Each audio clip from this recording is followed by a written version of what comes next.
Prontinho. Bom, vamos então começar hoje.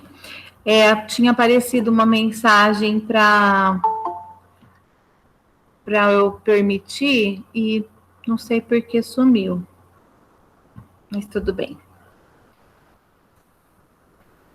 Bom, gente, vocês conseguiram assistir aos vídeos dos colegas?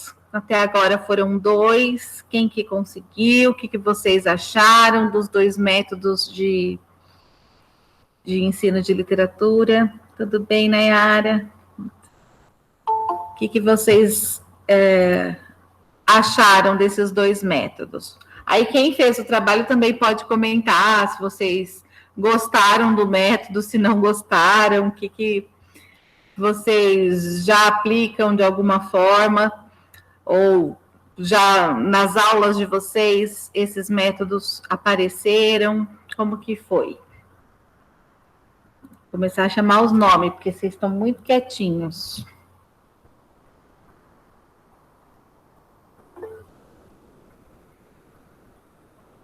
A Bruna gostou bastante do criativo, até porque ela que fez o do grupo, né? Bom, então vamos falar aí em partes. Eu acho que esses 2 métodos, eles são até que estão presentes na escola de certa forma, né? Tanto o científico quanto o criativo. Talvez não tão sistematizado e talvez não tão consciente, né? Mas, claro que não dá para a gente generalizar, não dá para a gente saber se todos os professores têm consciência de que eles estão usando o método tal, ou se eles usam por intuição, por algum professor já ter trabalhado com ele nessa perspectiva. Mas eu acho que, de modo geral, por exemplo, se a gente pensar no método criativo, o método criativo é usado na sala de aula, não é? O que vocês acharam?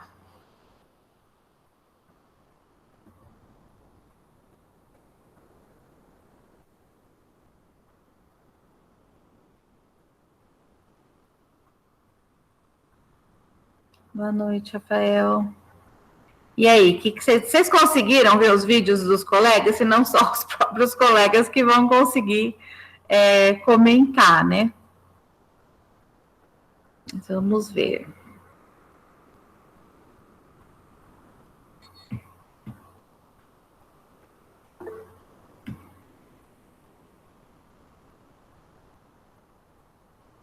Ali a Ângela comentou. De certa forma, coloca os alunos para pôr em prática suas criatividades. Sim, né? No método criativo é exatamente isso que se explora. E eu acho que essa produção, geralmente a gente trabalha com uma produção em torno de um livro, né? Talvez não com produções variadas.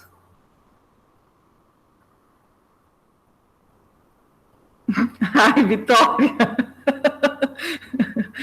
Para que você fica assistindo aula do 1º e do 2º ano? Só para revisar. Você ficou com saudade das aulas de orações subordinadas, é isso?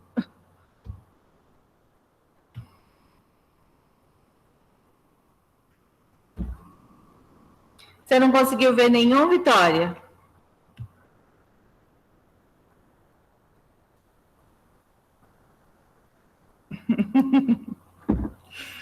Todo mundo precisa, né? Gente, abre esse microfone, Vitória, abre esse microfone. Mostra aí todo o seu poder.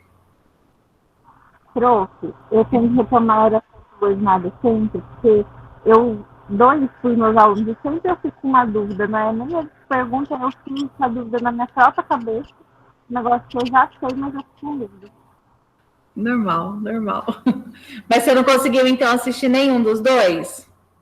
Ah, não, prof, porque a semana estava muito corrida, a gente deu o curso de português, de redação, e ainda o de inglês também começando. Aí eu fiquei doidinha. E os demais? Quem que conseguiu assistir? Camila, Thaís. Eu não vi o vídeo, professora, vou ser bem sincera. Eu tava fazendo tanta coisa dessa bosta de estágio que não deu tempo. Desculpa. Nenhum dos dois, nem o do científico, nem do criativo? Eu comecei a assistir, coloquei mais rápido e não entendi direito. Mas eu vou assistir, porque eu tenho para fazer o nosso, eu vou assistir esses como exemplo. Exatamente isso. Sinceridade, professora, desculpa. Todo mundo tem que assistir, até porque vocês têm uma perguntinha que cada grupo está deixando lá para vocês responderem, né? Lembrem disso. Bom, o de hoje, depois eu vou colocar, o pessoal já me mandou, só vou precisar subir no YouTube e eu coloco lá no Classroom, tá? E então, vamos comentar, fazer um resumo aí do que os grupos falaram a respeito do método científico e do método criativo. E aí a gente vai tentar pensar como eles se relacionam e como eles se complementam de certa forma. Então, fiz um resumo do resumo, porque vocês vão ver, obviamente, a apresentação dos colegas, que está muito mais completa. E aí, a gente, então, o texto, o livro de base é o da... acho que deu algum probleminha aqui. Vocês estão visualizando? Agora sim, prof, agora apareceu. Apareci aqui. Aí. Então, os textos, todos esses métodos são a partir do livro da Bordini Aguiar, e só o último, que é o Letramento Literário, que é um livro do Cosson. Aí eu até preciso passar depois para o grupo, né? Bom, a respeito do método científico, o que é interessante a gente pensar é que vocês, aí a maioria, já fez algum trabalho, algum tipo de, ou iniciação científica, está fazendo, e sabe que o método científico é muito comum na academia, né? A gente, a todo momento, está levantando, fazendo ciência e seguindo o passo a passo ali de uma pesquisa científica.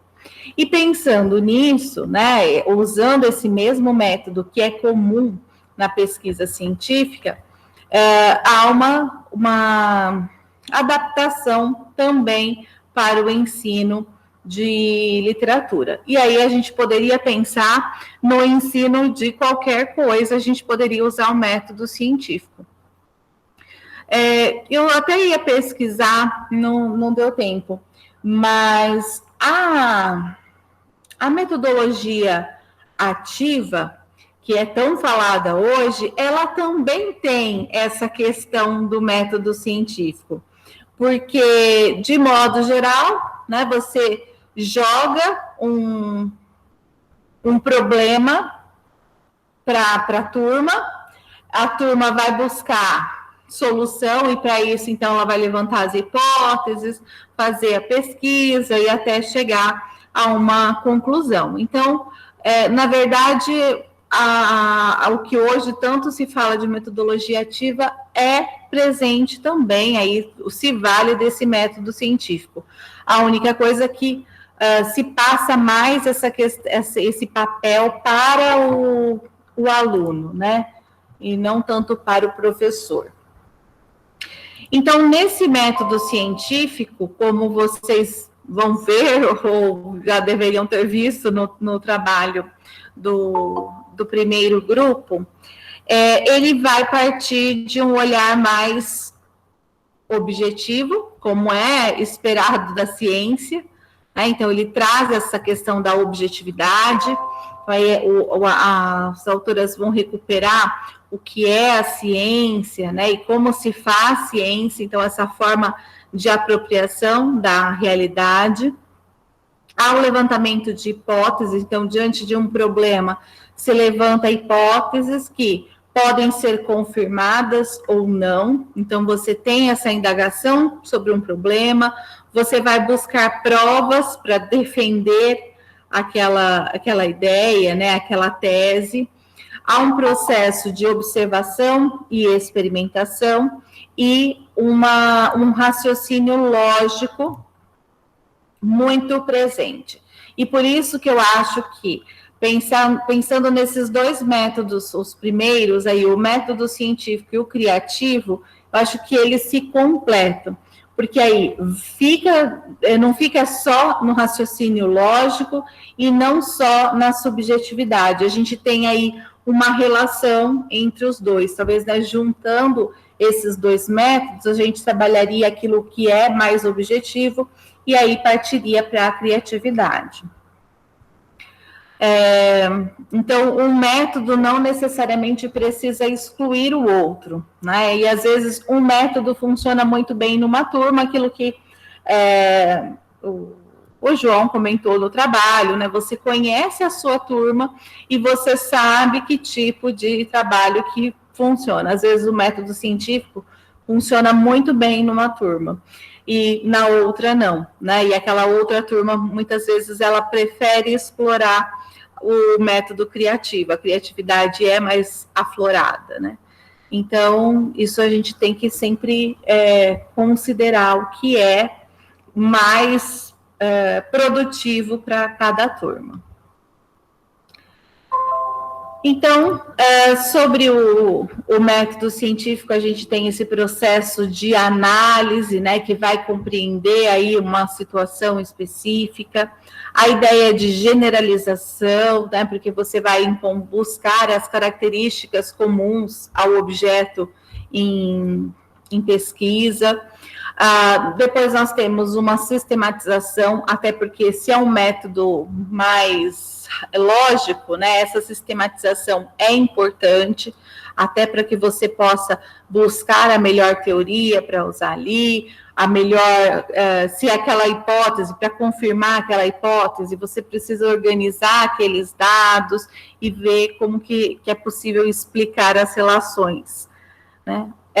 A ideia de acumulação, essa questão do enriquecimento constante do saber, que faz com que a ciência, independente da gente chegar a um resultado positivo, porque muitas vezes a gente tem a ideia de que toda pesquisa, ela tem que confirmar a hipótese, e não necessariamente, né? Ela pode chegar no final e ver que a hipótese era incorreta, e tudo bem, né? A frase do Ana, e tudo bem.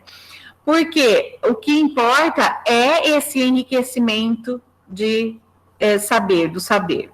Quando a gente pensa, por exemplo, nas pesquisas sobre a vacina, a gente não precisa, na primeira tentativa, a vacina não vai sair perfeita, né? Olha, uma tentativa, não deu certo, mas aquela pesquisa que não deu certo, ela é importante para as outras, porque ela vai ver o que não funcionou naquela primeira, para que a segunda faça modificação. Ó, a segunda também não funcionou, e assim vai, até que você chegue a uma que é a ideal. Então, não necessariamente a sua pesquisa precisa ter o resultado positivo, você precisa confirmar aquilo que você imaginava. Pode ser que não, e as outras pesquisas vão se valer do conhecimento que você teve ali para transformar esse saber e acrescentar informações, né? Então, por isso que nem sempre essa hipótese é confirmada. Depois dessa ideia de acumulação, né, do saber, do enriquecimento do saber, a gente tem a ideia da falibilidade, né, de algo ser falível, de poder realmente não chegar ao resultado esperado. A questão da verificabilidade, né, de testar a validade de uma afirmação, ou tese, ou hipótese. A explicação a partir da interferência sobre o objeto de estudo, a predibilidade, as probabilidades de comportamento do objeto examinado. Então, a partir de qualquer objeto, você vai levantando quais foram as pesquisas que já se realizaram sobre aquilo, o que já disseram, o que não disseram, de que forma que eu posso acrescentar informação, explicar um dado, então observar um elemento X reagindo a determinado alimento, por exemplo, você põe lá o ratinho, se você der, por exemplo, açúcar para ele, qual vai ser o dia, como vai ser o dia dele, você vai ficar observando como que se dá esse comportamento, e aí você vai tirar as suas conclusões. Então, a pesquisa científica, de modo geral, ela vai se valer desse método que é hipotético-dedutivo, né? Que é a criação de hipóteses para se testar a sua veracidade ou não, né? Então, sempre a pesquisa científica, ela vai ter a definição do problema, a formulação de hipóteses, a justificativa da pesquisa, coleta de dados, tratamento analítico e interpretativo dos dados e conclusão. Qualquer pesquisa que você for fazer um projeto de pesquisa, você tem que ter qual que é o problema, quais são as hipóteses, qual é a justificativa dessa pesquisa, como que você vai fazer para coletar os dados, quais vão ser os dados, como que se vai se dar a análise e aí a conclusão do seu trabalho. Então, a pesquisa científica, ela segue esse padrão. Projeto de pesquisa, o próprio artigo científico é reflexo disso, a estrutura do artigo científico é reflexo disso, né? Você apresenta o problema, você apresenta a justificativa, e depois você faz a análise, apresenta a teoria, obviamente, a análise e a conclusão. Bom, em relação ao que a gente tem de objetivos e critérios de avaliação. Então, uma metodologia de ensino de literatura com base no método científico concebe a sala de aula como um laboratório de experimentação e reflexão, em que as atividades se estruturam obedecendo às fases da pesquisa científica. Então, essas partes, né? Levantamento do problema, levantamento de hipóteses e por aí vai. As unidades desenvolvidas são organizadas como pequenos projetos elaborados pelos alunos sob a orientação do professor, tendo como ponto de partida a realidade cultural do aluno, seus interesses e necessidades. O plano de ensino prevê a proposição de situações desafiadoras aos estudantes, que estimulem a investigação e o raciocínio na solução de problemas, que é o que hoje se chama, né, lá na metodologia ativa, de qualquer sala invertida, né? Você joga o problema para o aluno, para ele buscar a solução do problema. Então, espera-se ali uma atitude perspicaz no que se refere à leitura. Então, aí ela vai trazendo a relação com a literatura. Primeiro, elas apresentam o que é a pesquisa científica, como que se dá o método científico, e aí relaciona com a literatura. Então, o estudo da literatura se efetua como prática cívica de solução de problemas com o mundo. O importante é ver o mundo de refletir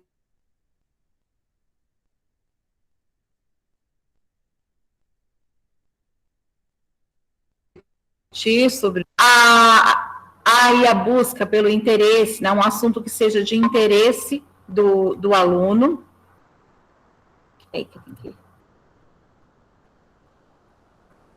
Cadê quem que pediu para solicitação? Sumiu.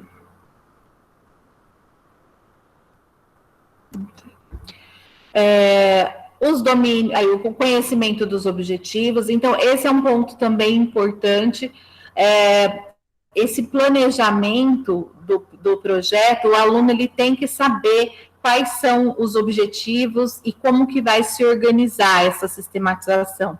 Ele precisa conhecer as etapas do processo. Não é assim, surpresa, hoje vamos fazer isso, surpresa, hoje vamos fazer. Então, eles precisam conhecer qual é o processo, como que se dá esse trabalho para chegar a resposta, a conclusão da pesquisa, entre aspas, né? Então, o domínio das etapas, uma postura crítica e uma avaliação participativa detendo-se sobre o processo. Essa é uma questão também importante, né? A avaliação do aluno é feita pelo processo, pela participação dele no decorrer do trabalho e não um produto X, né? Mas como se deu esse processo de pesquisa, vamos dizer.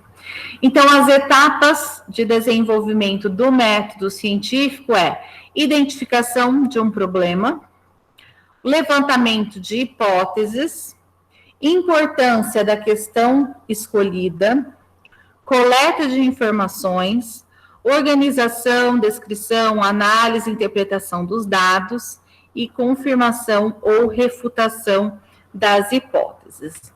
Então, essas são as etapas para o trabalho com o método científico. Bom, lá no texto, vocês vão ver, quem ainda não viu, que há alguns exemplos de trabalho com literatura usando esses métodos, né?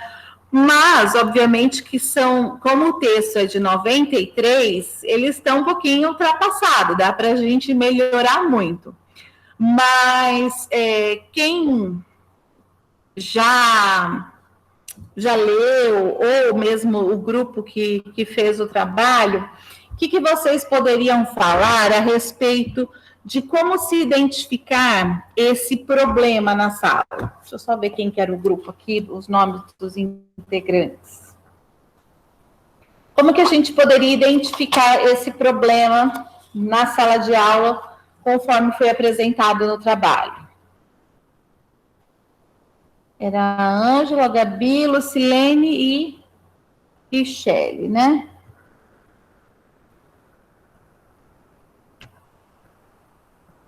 Vai, Lucilene, fala pra gente. Ou dá um exemplo de como as autoras apresentaram essa questão.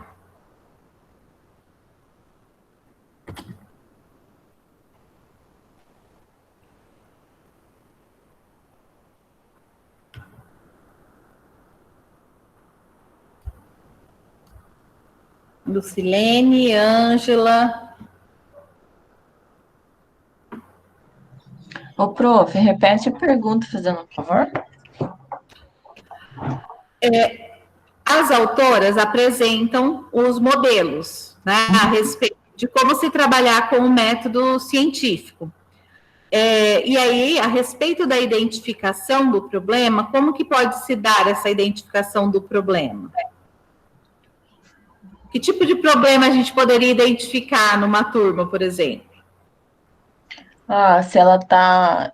Depende da atividade que você aplica na sala de aula, às vezes o aluno, a turma se adapta àquela atividade e às vezes não, né?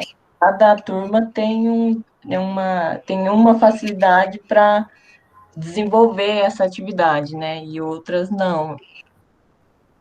Então, por exemplo, a gente pode identificar esse problema por meio da observação do professor, se o professor já conhecia a turma, né? Então, é uma turma que tem dificuldade de se expressar, de se comunicar, né? Ou, sei lá, alguma questão que envolve até mesmo a escola, quais são os interesses dele, né? Então, se o professor conseguir perceber esse problema a ser resolvido na sala de aula, sim, ele pode, pela observação dele, falar, então, olha, nós temos aqui problemas sobre bullying, então eu vou buscar um material que discuta essa questão, para trabalhar com a turma, né? Ou tem um problema de comunicação. Outra possibilidade é naquele caso em que a gente não conhece a turma ainda, a gente não sabe nem do que eles gostam, porque uma das questões é justamente também partir do interesse do aluno. Então, sim, você acabou de começar o ano, você não conhece a turma, o que você vai fazer? Você pode aplicar um questionário para o aluno, né, sobre as o que ele gosta, o que ele não gosta, né? Fazendo uma pesquisa, né? Aquele que se adequa mais, né? É o mais votado, né? Para poder Exatamente. trabalhar com a turma. A Bruna falou igual no No estágio. estágio. Uhum. Realmente, não conhece a turma, que só ficou observando, então não vê a interação, né? Não tem essa. E aí, como você cria pensa, como que você vai começar a trabalhar um conteúdo? Tudo bem que o professor vai orientar, no caso do estágio, né?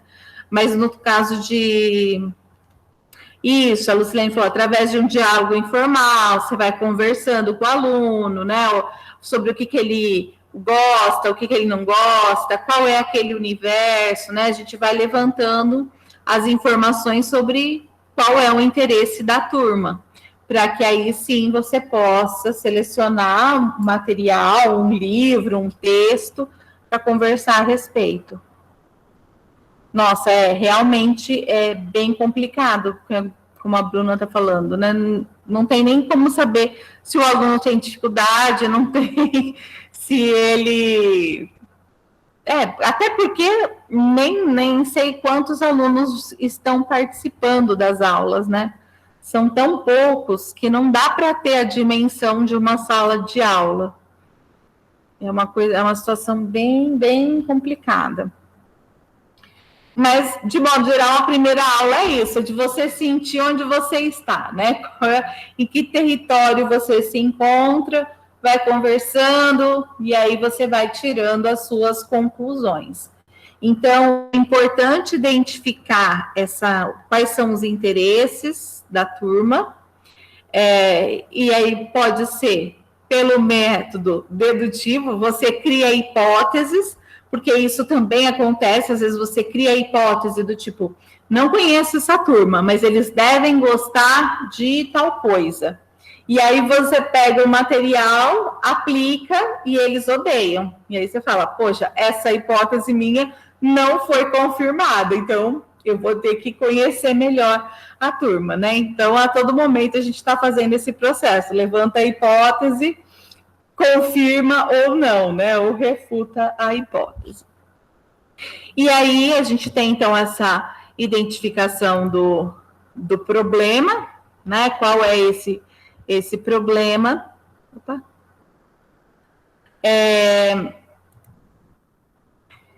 Ai, travou aqui. Deu um BOzinho. Então, se levantam as hipóteses, né? Tem ali uma questão escolhida, e aqui a gente está pensando qual é Ai, tá tudo meio... Ai, que bagunça. A gente tem essa questão escolhida, então, a partir de uma discussão, né, numa turma, claro que vai depender muito da fase, né, se são mais crianças, se são mais adolescentes, se é ensino médio, qual que é o problema da vez, né, e como que você vai trabalhar essa questão, fazer a coleta das informações, organização, enfim.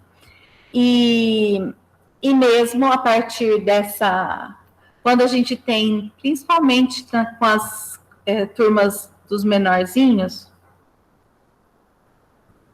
Ah, tá joia, Paty. Quando a gente pega, por exemplo, um livro, aí mostra a capa e fala, sobre o que vocês acham? A gente está treinando o método científico, né? Essa dedução, esse método hipotético ali, eles vão levantar as hipóteses e depois, ao ler o livro, ao discutir o texto, aí ele vai poder confirmar ou não aquela informação, né? Então, é um método comum de se trabalhar. A única questão, talvez, é que não tenha tanta sistematização, talvez, né? Vai depender muito do professor. E o outro método, que era o método criativo, que aí era o grupo do João, da Isabela, da Bruna e mais, deixa eu ver, e do Rafael, né? Então, o método criativo, que enquanto o método científico ele é mais racional, mais objetivo, o método criativo, o nome já diz, né? Ele é muito mais intuitivo, muito mais subjetivo, vamos dizer. Claro que tem objetividade no processo, né? Porque o método, para ser método, ele tem uma sistematização. Mas ele está envolvido com práticas artísticas, né? E está relacionado com qualquer outra arte, né? Com as artes cênicas, artes plásticas, cultura. E esse é um ponto também que eu acho que é comum na sala de aula, por exemplo, transformar um livro em teatro, né? E os alunos atuarem, ou mesmo com a relação com música. Eu acho que é um método que aparece com uma certa frequência na escola. Nem sempre, porque às vezes, dependendo por exemplo, aqui tá com o teatro, por exemplo, muitas vezes ele leva tempo, e aí o professor acaba achando que vai perder muito tempo em cima daquilo, né? Tem todas essas questões. Ou dependendo da relação com a outra arte, pode gerar bagunça, entre aspas, né? Porque não é... Ai, não estou conseguindo... Meio lerdinho meu computador já. Então, essa sensação, às vezes, de que está fazendo bagunça. Como assim? Na aula de literatura, em vez de estar escrevendo, em vez de estar relacionando com outra arte, está fazendo teatro, meu filho não vai ser ator, qualquer coisa assim, né? Que a gente sabe que existe esse pensamento, mas que tudo tem que ser, todos os alunos sentadinhos. Então, às vezes, os professores acabam não optando por esse tipo de trabalho. Mas quando a gente tem uma história, uma continuação sobre uma história, isso acontece com frequência, né? Produção de poemas, por aí vai. Então, nós temos a proposição de atividades assemelhadas às das outras, de várias artes, né? Sem que considerem a organização de tais experiências de criação num sistema coerente com aquilo que desejam que os alunos aprendam para a vida. Então, tem que tomar muito cuidado, aqui até tem uma observação, para que essa criação, ela tem que ter um objetivo, ela não é simplesmente vamos fazer uma pintura. Com qual finalidade, né? Então, se é um método, eu tenho ali um objetivo, eu tenho uma forma de avaliação, não é simplesmente vamos fazer uma pintura e se encerra ali, né? Então, tomar muito cuidado para que essa criatividade, essa hora de criar, não se oponha à ideia de estudo, né? Que pareça mais uma brincadeira do que propriamente um estudo. A criatividade ultrapassa o puro lazer e pode converter-se em aquisição de conhecimento, e é o que se espera, né? Então, é um meio de apropriação e transformação da realidade, gerando prazer e conhecimento. A arte, ela tem de você captar o mundo a partir da sua subjetividade e transformar em algo, né? Em um objeto artístico. Por isso que a gente tem sempre essa ideia de relação do homem com o mundo, né? Porque ele vai observar o mundo e, a partir disso, criar a sua obra de arte, né? Seja para se expressar, muitos poemas, né? Que servem, mesmo músicas, que servem para expressar sofrimento, alegria, as emoções de modo geral. Então, arte e ciência se aproximam, né? E por isso que o método criativo e o científico vão dialogar, diferenciando-se pelo fato de que na primeira, na arte, o ato criativo se evidencia mais puramente, né? Sem finalidades práticas, enquanto na segunda há a subordinação ao saber e à utilidade. Por isso que acho que lá, numa das primeiras aulas que a gente teve, eu até coloquei para vocês A Vitória falou, como diz a Ju, eu gosto da bagunça. Se não tem bagunça, eu me sinto mal. Exatamente. E eu acho que esse ano tem sido uma lição para o professor, né? Porque às vezes o professor, ele quer o silêncio na sala. Tipo, eu quero falar e vocês têm que ouvir. E agora a gente está tendo o troco, né? Porque aí é esse silêncio, tipo, eu estou aqui, silêncio, falando, confiando, assim, na minha mente todo mundo está prestando maior atenção, né?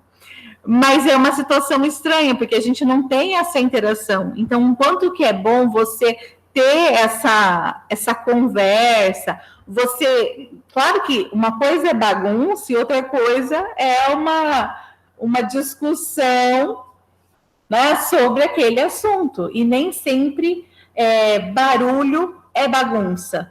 Muitas vezes o barulho é produtivo. Né? Nessas situações criativas, o barulho é muito criativo, né? Bagunça organizada, exatamente, Ju. Aí pergunta, tá todo mundo quieto, aí pergunta e ninguém responde. Quer dizer que ninguém tá assistindo a aula. Verdade. Ou, sei lá, né? Pelo menos fala assim, ai, não sei, prof. Mas, na verdade... É horrível, horrível, vocês não têm noção. Você fica assim, tipo, oi. Aí a pessoa, ai, desculpa, que eu estava tomando água, né? Justo naquele momento. Isso é para a gente pensar mesmo, que o barulho faz bem, né? Não sendo aquele caos. Mas essa questão da gente, né, voltando lá que a gente conversou no comecinho do ano, que muitas pessoas acham que ser artista é ser à toa, né? Porque a arte não tem finalidade, aquele blá blá blá que a gente conhece. E até eu trouxe para vocês acho que era uma postagem que me indignou, que falava assim, eu já precisei de um encanador, eu já precisei de um médico, eu já precisei de um engenheiro, mas nunca precisei de artista, né? A ideia de que você precisa de arte para uma finalidade como arrumar o cano da sua casa. Você precisa de arte como você precisa do engenheiro para construir a sua casa. E, na verdade, você precisa de arte porque a realidade não basta, né? Porque só a realidade é muito dolorida, né? Então, a gente tem essa ideia de que tudo precisa ter uma utilidade. E a arte, a utilidade dela é nos tirar da realidade, né? Acho que isso que é importante. Então, quando a gente pensa nessa ideia de que ela não precisa ter uma utilidade, uma finalidade prática, né? Enquanto que a ciência, sim, se cobra da ciência que aquele saber tenha uma utilidade, né? E por isso que se discute muito a respeito da pesquisa na área de literatura. E para que serve? Se a literatura, eu não sei para que serve, o que serve a pesquisa sobre literatura?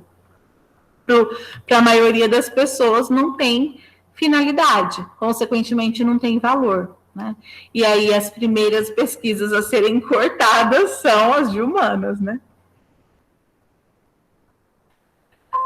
Bom, então nós temos ali a criatividade, é uma operação que confere uma forma, certa interação estabelecida entre o homem e seus mundos, externo e interno, porque essa captação, a forma como cada um reage às coisas do mundo, né, essa forma de captar mesmo, e por isso que cada um vai representar artisticamente uma mesma situação de forma diferente, porque cada um capta o mundo de forma distinta, né?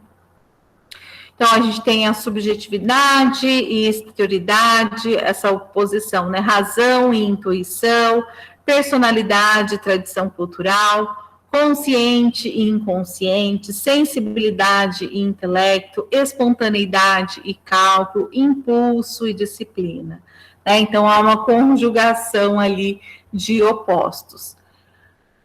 A arte, por si só, ela é uma atividade individual, mas não individualista, porque ela envolve a sua relação com o mundo, as vozes, a situação comunicativa, e muitas vezes, apesar de ser produzido por uma pessoa, quantas pessoas não se valem daquele mesmo objeto. Né? Quando a gente lê um poema e fala, nossa, eu senti isso, porque é uma atividade individual, mas que representa também o coletivo, né? Representa outras pessoas, por isso não individualista. O produto precisa ter seu conteúdo expressivo adequado às limitações de uma materialidade, e por isso que quando a gente pensa que a característica de um poema, né, é ser sucinto.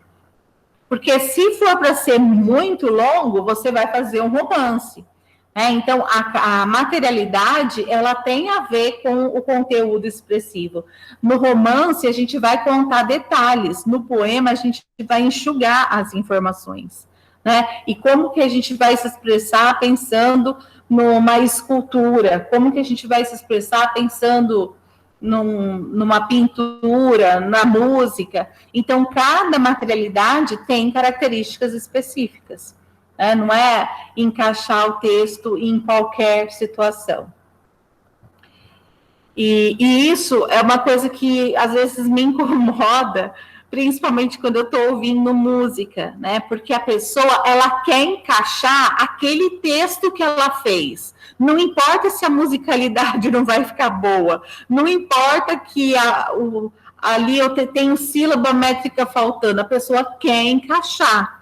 Né? E aí perde o lado artístico. Aí você ouve e fala, que música é essa? Né?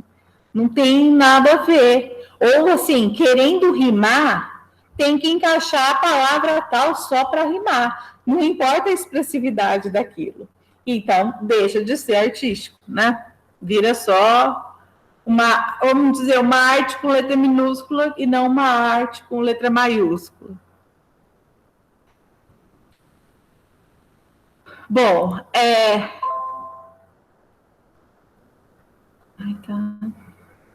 hoje está zicado esse slide aí. Então, nós temos os objetivos e critérios de avaliação, que vai considerar 3 fatores, né? Então, não vou ler tudo, mas só para a gente pensar. Um é o sujeito criador, né? Quais são as características desse sujeito, então a questão cognitiva, afetiva e por aí vai. O processo de criação, isso é extremamente importante, né? Como que se deu essa produção, qual foi o meio que esse sujeito encontrou para se expressar, e o contexto cultural e histórico, né? Tanto em que o criador como o objeto de criação foi feito, né? Então, em considerar sempre o sujeito criador, o processo de criação e o contexto cultural e histórico. E o contexto cultural do criador e do objeto, porque não necessariamente o contexto é o mesmo, né? Pode ser que você projete um produto, uma criação em contextos diferentes, né? Isso pode também acontecer. Os objetivos que devem orientar o trabalho com o método criativo, então, estabelecer relações significativas entre os componentes, perceber potencialidades expressivas da literatura e de outros meios de comunicação, organizar as relações estabelecidas, valendo-se de códigos culturais, né? E no nosso caso, principalmente o código linguístico, materializar tais relações em linguagens diversas. Então, não necessariamente a produção final precisa ser um texto verbal, né? Pode ser também um texto não verbal. E a avaliação leva em conta o processo e o produto, né? Tanto pela eficácia expressiva, então se conseguiu expressar algo, se teve um domínio técnico e inovação formal. Essa questão do domínio técnico eu acho super importante, porque às vezes a gente quer cobrar do aluno que ele faça uma escultura sem dar mecanismos para ele produzir. Claro que muitas vezes o professor de arte aqui acaba fazendo isso, Mas mesmo quando você fala, faz um poema, como que faz um poema, professora? Rima aí, né? A gente não dá esse domínio técnico para que ele saiba como fazer um poema. Olha, essa palavra não ficou bem aqui, a gente pode trocar, né? Então, o professor precisa fazer esse papel de orientação. E aí a questão da inovação formal, né? Se ele teve um uso criativo realmente sobre aquela forma ou se ele produziu mais um como tantos outros. E aí a gente tem as etapas de desenvolvimento, então a constatação de uma carência, então que pode ser individual ou coletiva, né, que deriva das necessidades dos jovens.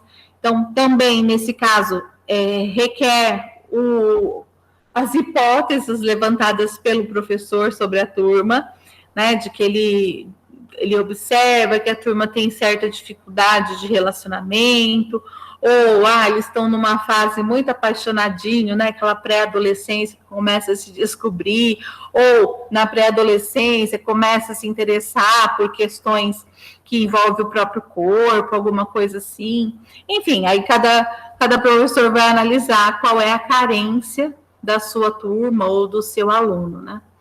E o professor só deve intervir para proporcionar estímulos que favoreçam aí a tomada de consciência e não ficar palpitando, não faz isso não. Você tem que dar sugestões que façam com que ele seja o criativo, o aluno, não o professor. Né? Aí uma coleta desordenada de dados, porque aí você tem como se fosse um levantamento das informações, não precisa ser algo sistemático. A elaboração interna dos dados, constituição do projeto criador, elaboração do material, divulgação do trabalho. Esse é um ponto também importante, né? Que a obra de arte ali, o objeto criado, ele deve ser divulgado. Né? Se vai ser divulgado na escola, no jornal da escola, aí vai depender muito do que é esse objeto. E o método criativo apresenta a vantagem de encarar o aluno como indivíduo e ser social, sem atrofiar sua sensibilidade, nem supervalorizar sua capacidade de raciocínio lógico. O que também é bastante importante, né? Porque acho que o processo de formação na escola, ele se volta muito à questão racional. Vitória falando, agora que eu vi, Vitória. Eles estão apaixonadinhos, né? E aquele amor meloso, assim, que, meu Deus do céu, então, quem nunca, né? Você também passou por isso. É muito amor, né? Mas acho que é essa questão de valorizar, sabe, a subjetividade, porque a formação escolar, ela tende a valorizar muito o raciocínio lógico e menos o criativo. E às vezes, o aluno, ele é considerado um mau aluno porque ele não é bom em matemática, porque ele não é bom naquilo que é muito objetivo, naquilo que é muito racional. Mas ele pode ser muito bom em arte, ele pode ser muito bom em literatura, né? Então, a gente às vezes acaba valorizando muito o raciocínio lógico e menos o criativo. O pessoal aí que fez o trabalho sobre o método criativo, gostaria de falar alguma coisa sobre o trabalho com esse método, o que vocês acharam, que sugestão vocês dariam para trabalhar com esse método de ensino de literatura? Isa, João, Rafael.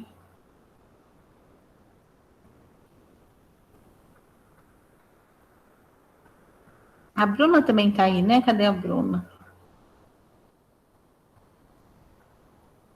A Bruna que gostou do método criativo. Está aqui.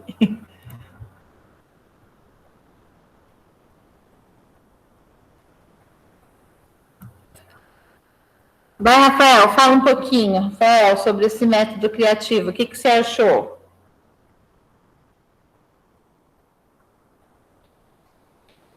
Eu gostei.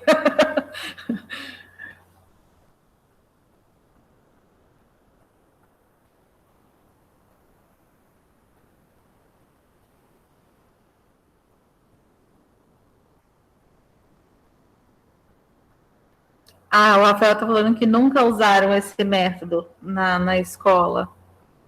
E alguém aí já teve alguma coisa assim?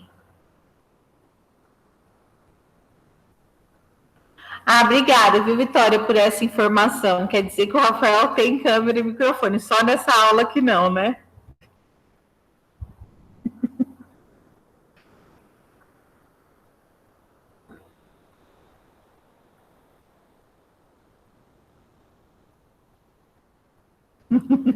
Ô, João, você também tem microfone. Fala um pouquinho aí, o que você achou? A Isabela falou que viu mais na faculdade do que na escola. Eu vi mais na faculdade do que na escola também, prof. Porque, tipo Verdade, assim, gente. porque, tipo, na escola o professor não te dá muitas opções, como naqueles exemplos que eu citei, né?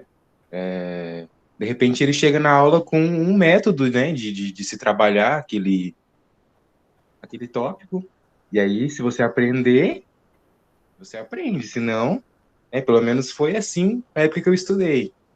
Agora, na faculdade, o professor geralmente comenta outras formas de se trabalhar com aquele conteúdo, né, de uma forma mais criativa.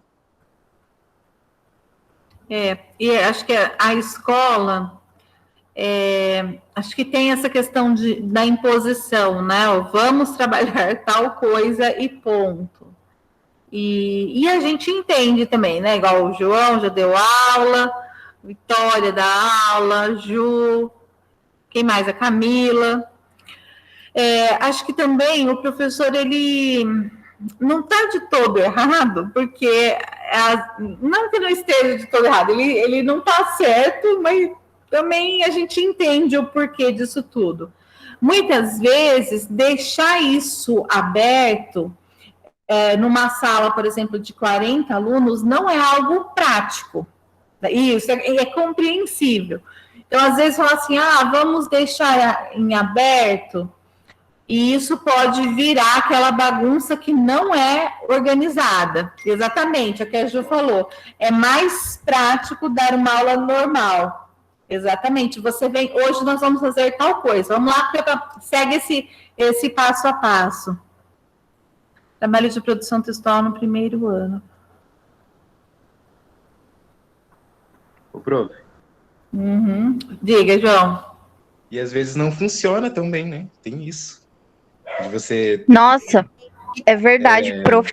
A prof tá de prova. Lembra da roleta, prof, do estágio? Sim.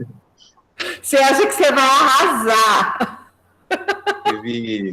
Teve uma vez que nossa, eu fiquei todo animado para uma aula, né, com a turma, né? Era um 9º ano, né? Fiquei todo contente, né? Falei, nossa, fiquei me sentindo orgulhoso, né, daquilo que eu tinha preparado. Aí eu cheguei na sala, foi um fiasco, tipo, eles não, sabe? Nossa, eu fiquei completamente chateado com eles aquele dia, porque eu tinha me planejado e tal, e aí chegou na hora, não foi exatamente o que eu esperava, né? Aí depois eu pensei, talvez tenha sido eu, coloquei muita expectativa, né? E assim, acho que também cada aluno vai reagir de uma forma, né? Às vezes você propõe uma atividade e ali tem alguns que vão amar e tem alguns que vão odiar, né? Que não vão ver sentido nenhum, não vão fazer. Mas a gente tem que pensar que tocou em alguém, né? Teve uma parte ali que funcionou, né? A Isa está falando ali da crônica. Esse ano nós fizemos isso também, Isabela. E realmente, porque aí você pega uma cena do seu dia a dia, né? Fotografa e expressa a sua carência ali, né? Porque você passa a olhar o mundo a partir daquilo que te falta. Fala assim, o seu sonho é ter um carro azul, por exemplo. Por onde você anda, você vai olhar e fala, nossa, aqui outro carro azul, porque você começa a reparar naquilo que você sente falta, né? E a maioria das pessoas fala, nunca vi um carro azul. Não lembro de ter visto um carro azul, porque você não está focando naquilo. né? Então, às vezes, a gente fala assim, nossa, mas vai falar de amor? Para o adolescente, eles estão na necessidade de expressar caneta azul. Azul caneta, um clássico desse ano, né? Desse ano ou do ano passado, gente? Azul, caneta azul?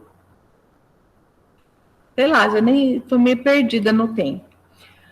Mas cada um, a gente precisa considerar aquela fase também do adolescente, né? E às vezes você vai trabalhar um tema que vai tocar alguns alunos, e para aqueles alunos vai ser extremamente significativo. Para outros, não, deixa. No próximo livro, né, você vai e toca aquele aluno. Nem sempre a gente consegue dar conta dos 100% da sala, né? Isso a gente precisa considerar, que a gente não vai ser o super-homem, a Mulher Maravilha, dando conta de todas as carências de uma turma, né? De todos os problemas que surgem ali. A gente vai tentar fazer o melhor, né? Seja por... E o método que a gente vai usar, aí, às vezes a gente usa numa turma uma turma outra. E aí a questão né, que a gente estava falando, que é compreensível o trabalho com um único método, porque é mais prático para o professor. Ele não precisa preparar, nessa turma, vou trabalhar um método criativo. Nessa turma, vou trabalhar um método científico. Ele vai ter 2 trabalhos para preparar isso. Sendo que se ele aplicar o mesmo, né, nos 6º anos que ele tem, vai resolver o problema dele, né? E talvez não o da turma. Então, é difícil, né? Não é fácil ser professor, gente. É lidar com pessoas muito diferentes. Então... prof, e outra coisa que eu acho tem alguns conteúdos que a gente não consegue fugir daquele método tradicional. Por exemplo, eu vou ensinar orações subordinadas. Às vezes a gente precisa porque fica mais claro para eles, sabe? E outra coisa, igual a gente percebeu no curso, a gente fez a roleta mó animadas para ser uma coisa interacional. Aí uma pessoa comentou, achei desnecessário. Parece que a pessoa passou tantos anos da vida tendo aquele mesmo método tradicional, que aí quando alguém dá alguma coisa diferente, parece que tá querendo matar tempo, ou que o professor tá com preguiça. Mas teve uma que amou, disse que podia ter toda a aula numa brincadeira. Aí eu vou pelos elogios, né? A crítica eu ignoro e continuei fazendo brincadeira. Se uma gostou, tá ótimo. Essa dupla, gente, é a melhor dupla, porque a Ju é a boazinha e que foca nos elogios. A Vitória é a bravinha que foca nas críticas. Ela dá bronca nos alunos e eu dou uma acalmada. Não, mas isso não vai acontecer, né, Ju? Foi exatamente assim. Eu já tô pensando em cobrar a atividade. Não, nem chegou a atividade, ela já estava criticando o povo que ia plagiar. Nem chegou o plágio, né? Já prevenindo. Já para não me estressar, né? Que se chegasse eu ia me estressar. Essa dupla é demais, gente. Mas é isso, tem que ter o equilíbrio, né? Uma foca na que criticou, a outra no que elogiou, e segue o baile. Mas também porque não dá para agradar todo mundo. Às vezes, a pessoa não vai entender a finalidade daquilo. Você, como professor, sabe por que você colocou aquilo. Mas para quem está ali assistindo, fala, nossa, que chatice, para que isso? Está perdendo tempo. Porque ele não tem a experiência do professor para saber o que deve ou não fazer, né? Então, não dá para a gente ficar se maltratando a cada crítica que surgir. Claro que se for uma crítica generalizada, é que a gente precisa repensar, né? Mas se é um e outros elogiaram, não foca nesse um, foca nos outros que elogiaram, né? Faça como a Ju, né?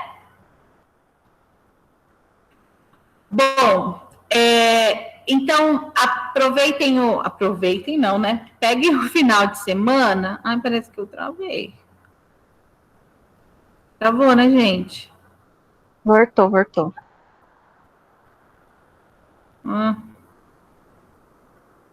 Voltou? Voltou, prof. Pra mim, voltou. Então tá. Pegue no final de semana, então, para assistir aos vídeos dos colegas, responder a questãozinha que eles deixaram lá para vocês. Gente, tá meio estranho aqui. Estamos ouvindo, beleza. Então, assistam aos 2 vídeos, respondam as questões, lembrando que eu vou contar o pontinho de cada questão.